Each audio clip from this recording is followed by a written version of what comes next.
Sveiki, tai ką artėja dviguba savaitė. Ar laimėjo Žalgiris prieš Olympiakos, bet pradžią norėčiau pažiūrėti praeitos savaitės horarą, kur spėjau, kad Žalgiris pralaimės.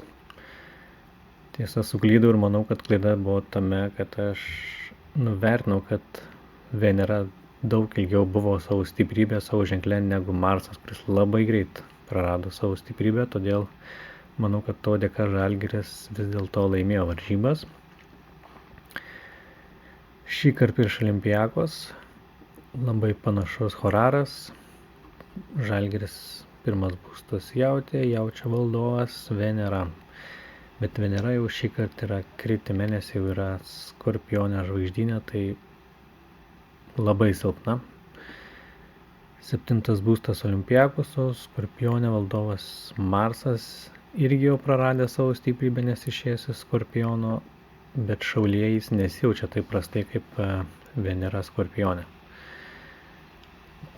Todėl manau, kad Olympiakosas turi daug didesnių šansus laimėti. Tačiau yra vienas kabliukas, Venera daro kvadratūrą į Mėnulį, kas dažnai duoda kovingą dvasią, nusiteikimą, tokį negailėjimą savęs.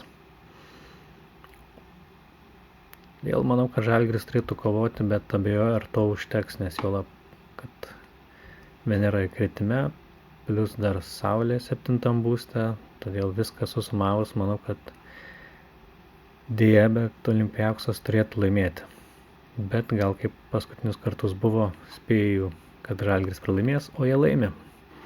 Gal tai bus ir šį kartą. Ačiū už dėmesį ir iki kitų kartų.